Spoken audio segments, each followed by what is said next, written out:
మీరు నీసు కూరలు వండినా లేదంటే కూరగాయలు వండినా గీ మసాలా గింత అంత వేసిర్రు అనుకోండి కూర కమ్మ ఉంటుంది. ఇక ఎస్పెషల్గా అయితే మాత్రం మనం నీసు కూరలు వండినప్పుడు మసాలా మంచిగా కుమ్మని రావాలి కదా. ఇగో గది గీ మసాలా సూపర్ పర్ఫెక్ట్.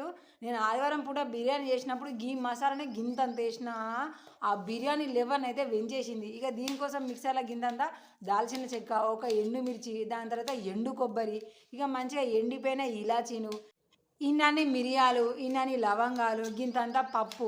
ఇక దీంట్లో ఏది కూడా మెత్తగా ఉండద్దు. ఒకవేళ మెత్తగా ఉన్నట్టు అనిపిస్తే ఏంపుకోవాలి, లేదంటే ఎండ పెట్టుకోవాలి. లేకపోతే మాత్రం మనం చేసింది అసలు టేస్ట్ ఉండదు, ఒక్కసారికే పనికొస్తుంది, దాని తర్వాతకు మనకు మంచిగా ఉండదు. కాబట్టి మంచిగా అన్నీ ఎండిపోయినట్టు ఉన్న వాటిని తీసుకుపోయి మనకు రోలు ఉంటే రోట్లు వేయాలి, లేదంటే మిక్సీలు ఉంటాయి మిక్సీలు వేయాలి. ఇక చూడండి మంచిగా ఎట్లా అయిపోయిందో.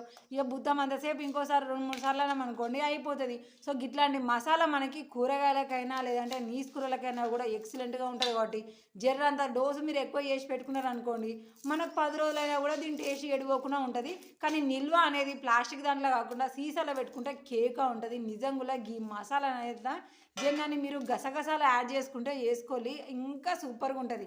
జర నాకు అవి నచ్చాయి కాబట్టి నేను వేయలేదు, కానీ అవి కూడా మీరు యాడ్ చేసుకోవాలి. ఇక ఇట్లా వేసి పెట్టిన మసాలా మనము చికెన్ కానీ మటన్ కానీ చేపలు రొయ్యలు ఇట్లాంటి నీసు కూరలు ఉంటాయి కదా, ఆ కూరలు అనేటప్పుడు గింతంత వడేయాలి.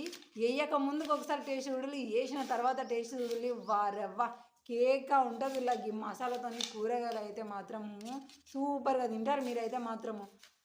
ఒక్కసారి మీరు ట్రై చేయాలి. ఇంట్లో ట్రై చేసిన తర్వాత కూర అనేటప్పుడు అలా కూరలో గింత మసాలా వేయాలి, సూపర్గా ఉంటుంది. మరి ట్రై చేసుకున్న తర్వాత మీకు ఏమైనా ఎక్కువైందా తక్కువైందా ఇంకేమైనా కొత్త మసాలా కావాలా కింద కామెంట్ చేయాలి.